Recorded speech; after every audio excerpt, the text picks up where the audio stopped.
ओम नमः शिवाय। शिव जी सदा सहाय। ओम नमः शिवाय। गुरु जी सदा सहाय। शुक्राचार्य की घोर तपस्या और इनका शिव जी को चित रत्न अर्पण करना तथा अष्ट मूर्ति अष्टक स्तोत्र द्वारा उनका स्तवन करना, शिव जी का प्रसन्न होकर उन्हें मृत्यु संजीवनी विद्या तथा अन्यान्य वर प्रदान करना। सनत कुमार जी कहते हैं, व्यास जी मुनिवर शुक्राचार्य को शिव से मृत्युंजय नामक मृत्यु का प्रशमन करने वाली परा विद्या किस प्रकार प्राप्त हुई थी, अब उसका वर्णन करता हूँ, सुनो। पूर्व काल की बात है। इन भृगुनंदन ने वाराणसी पुरी में प्रभावशाली विश्वनाथ का ध्यान करते हुए बहुत काल तक घोर तप किया था। वेद व्यास जी उस समय उन्होंने वहीं एक शिवलिंग की स्थापना की और उसके सामने ही एक परम रमणीय कूप तैयार कराया।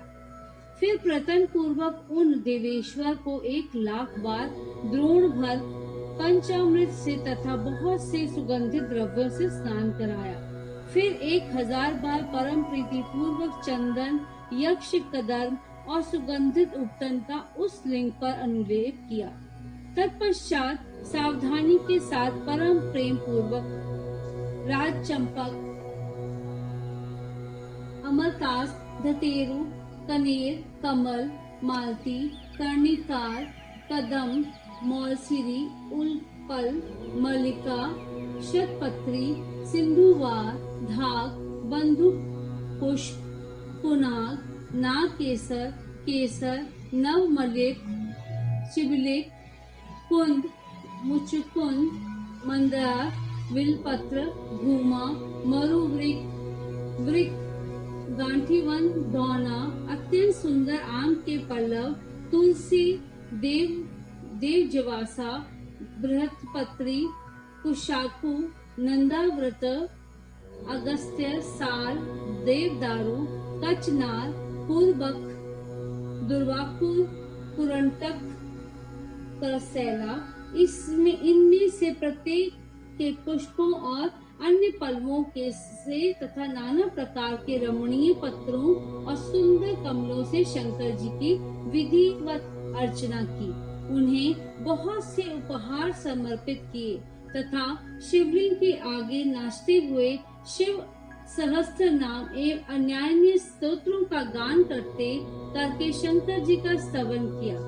इस प्रकार शुक्राचार्य 5,000 वर्षों तक नाना प्रकार के विधि विधान से महेश्वर का पूजन करते रहे, परंतु जब उन्हें थोड़ा सा भी वर देने के लिए उद्यत होते नहीं देखा, तब उन्होंने एक दूसरे अत्यंत दुस्सह एवं घोर नियम का आश्रय लिया।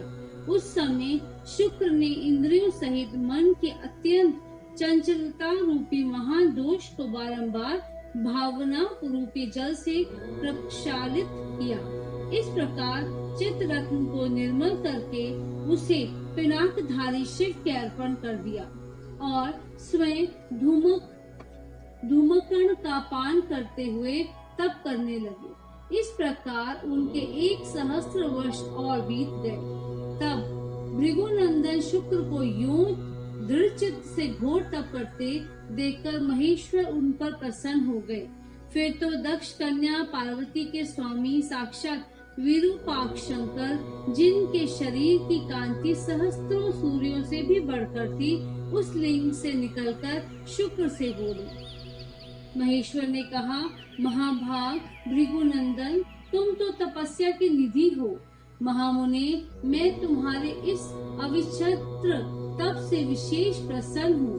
भार्गव, तुम अपना सारा मनोवांछित वर मांग लो, मैं प्रीति पूर्वक तुम्हारा सारा मनोरथ पूर्ण कर दूंगा। अब मेरे पास तुम्हारे लिए कोई वस्तु अदेय नहीं रह गई है। सनत कुमार जी कहते हैं, मुने, शंभु के इस परम सुखदायक एवं उत्कृष्ट वचन को सुनकर शुक्र प्रसन्न हो आनंद समुद्र में निमग्न हो गए। उन कमल नयन द्विजल शुक्र का शरीर परमानंद जनित रोमांच के कारण पुलकायमान हो गया। तब उन्होंने हर्ष पूर्वक शंभु के चरणों में प्रणाम किया। उस समय उनके नेत्र हर्ष से खिल उठे थे। फिर वे मस्तक पर अंजलि रखकर जय जयकार करते हुए अष्टमूर्तिधारी वरदायक शिव की स्तुति करने लगे। भार्गव ने कहा, सूर्य स्वरूप भगवान, आप त्रिलोकी का हित करने के लिए आकाश में प्रकाशित होते हैं और अपनी इन किरणों से समस्त अंधकार को अभिभूत करके रात में विचरने वाले असुरों का मनोरथ नष्ट कर देते हैं। जगदीश्वर, आपको नमस्कार है। घोर अंधकार के लिए चंद्र स्वरूप शंकर, आप अमृत के प्रवाह से परिपूर्ण तथा जगत के सभी प्राणियों के नेत्र हैं। आप अपनी अमर्याद तेजोमय किरणों से आकाश में और भूतल पर अपार प्रकाश फैलाते हैं, जिससे सारा अंधकार दूर हो जाता है। आपको प्रणाम है। सर्वव्यापिन आप पावन पथ योग मार्ग का आश्रय लेने वालों की सदा गति तथा उपास्य देव हैं। पूजन भुवन जीवन, आपके बिना भला इस लोक में कौन जीवित रह सकता है। सर्प कुल के संतोष दाता, आप निश्चल वायु रूप से संपूर्ण प्राणियों की वृद्धि करने वाले हैं। आपको अभिवादन है। विश्व के एकमात्र पावन कर्ता, आप शरणागत रक्षक और अग्नि की एकमात्र शक्ति हैं। पावक आपका ही स्वरूप है। आपके बिना मृतकों का वास्तविक दिव्य कार्य दाह आदि नहीं हो सकता। जगत के अंतरात्मा, आप प्राण शक्ति के दाता, जगत स्वरूप और पद पद पर शांति प्रदान करने वाले हैं। आपके चरणों में मैं सिर झुकाता हूँ। जल स्वरूप परमेश्वर, आप निश्चय ही जगत के पवित्र कर्ता और चित्र विचित्र सुंदर चित्र करने वाले हैं। विश्वनाथ, जल में अवगाहन करने से आप विश्व को निर्मल एवं पवित्र बना देते हैं, इसीलिए आपको नमस्कार है। आकाश रूप ईश्वर, आपसे अवकाश प्राप्त करने के कारण यह विश्व बाहर और भीतर विकसित होकर सदा स्वभाववश श्वास लेता है, अर्थात इसकी परंपरा चलती रहती है तथा आपके द्वारा यह संकुचित भी होता है, अर्थात नष्ट हो जाता है। इसीलिए यह दयालु भगवान, मैं आपके आगे नतमस्तक होता हूँ। विश्वंभर आत्मक, आप ही इस विश्व का भरण पोषण करते हैं। सर्वव्यापिन, आपके अतिरिक्त दूसरा कौन आज्ञा आनंदकार को दूर करने में समर्थ हो सकता है। अतः विश्वनाथ, आप मेरे अज्ञान रूपी तम का विनाश कर दीजिए। नागभूषण, आप स्तवनीय पुरुषों में सबसे श्रेष्ठ हैं, इसीलिए आप परात्पर प्रभु को मैं बारंबार प्रणाम करता हूँ।